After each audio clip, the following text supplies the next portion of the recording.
What happens when a broke nobody is thrown into a world of cultivation, magic, and systems, but without a cheat start? Infinite Potential System promises growth, struggle, and chaos. But is it actually worth your time?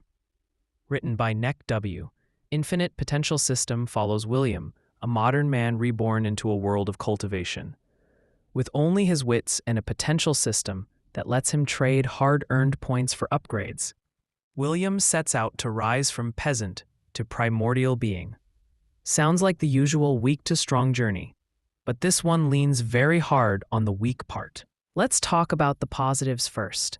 William's progression feels earned. He doesn't breeze through realms with golden fingers. His system is powerful, yes, but it requires work, real work, grinding potential points, gambling on talents, and slowly upgrading his elements and abilities.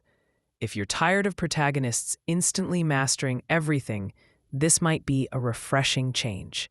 The tone is light at times, a bit chaotic, and the system mechanics are decently structured.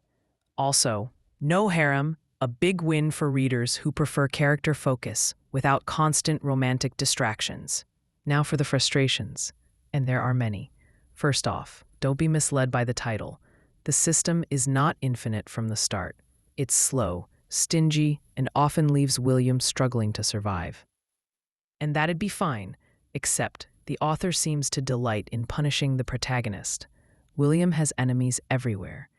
Every faction he interacts with somehow ends up punishing him. Guards, alchemists, adventurers, you name it, he's offended them, often for doing nothing wrong. Worse, there's little catharsis. He gets blamed, punished, and wronged repeatedly, and he just takes it, because the story forces him to follow the law, even when it's being misused. This makes the pacing feel like a loop of hardship with little payoff. And while the NC acquires multiple elements, he barely uses them. They're more of a checklist than a toolkit. You keep waiting for the big payoff, but it never quite lands. Infinite Potential System had a lot of promise, and for some, it might deliver just enough to keep reading.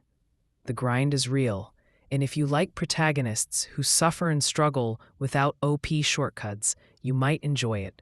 But for others, the repeated injustice, slow cultivation progress, and lack of meaningful retaliation may feel less like character building and more like pure frustration.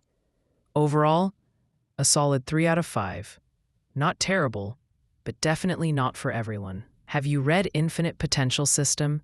Did William's journey keep you hooked, or did the constant punishments wear you down? Let me know in the comments. And if you're into brutally honest reviews of cultivation novels, don't forget to like and subscribe.